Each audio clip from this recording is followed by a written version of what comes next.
suis avec Nicolas Blattner. Nicolas Blattner, c'est responsable de la communication de Hyundai.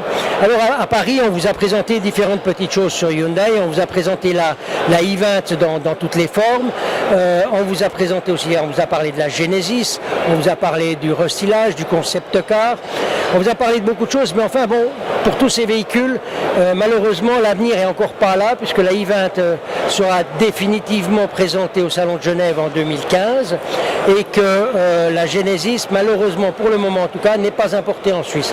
Alors, on a regardé avec Nicolas de quoi est-ce qu'on peut vous informer. Finalement quand même de quelque chose d'assez intéressant, puisqu'on peut vous parler de ce qu'on a derrière nous, c'est la i20 VRC.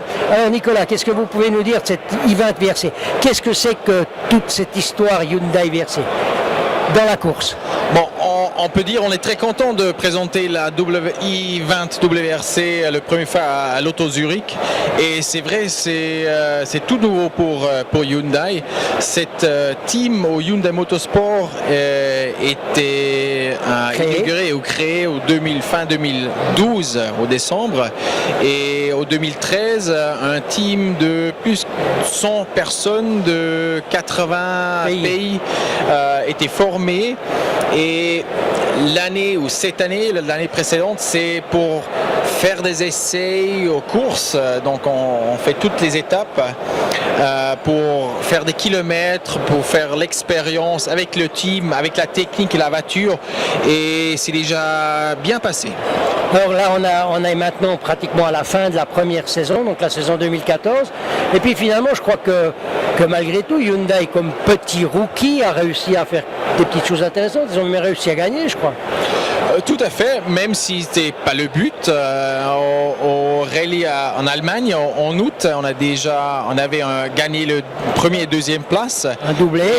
Un doublé, et 2 fois le troisième place aussi en Mexique et en France. Donc c'est déjà très motivant pour le team, et je pense pour l'avenir ou l'année prochaine, on a... Puis de façon plus générale, on pourra dire que pour les gens qui mettent beaucoup d'énergie pour développer des voitures de course, l'argent c'est le moteur, et puis quand on apporte déjà quelques bons résultats au départ, le patron il a toujours tendance à remettre un peu d'argent quand même dedans. Bon, au tout début, il faut dire, c'est en général pour la marque, pour Hyundai, c'est important, on va dire, pour émotionnaliser la marque. Les émotions, c'est très important, à part le design, le prix, la technique, c'est l'émotion. Et je pense avec cet engagement dans le motorsport, on est dans le bon chemin pour montrer que Hyundai sait aussi faire des voitures qui vont vite et bien. Voilà, et si j'ai la chance, si vous voyez la N ici, ça va présenter dans l'avenir aussi la série sportive de Hyundai. Ok, voilà une bonne nouvelle. Nicolas, merci beaucoup, et puis on se reverra de toute façon dans ces prochains temps pour voir la suite du programme de Hyundai. Merci à vous.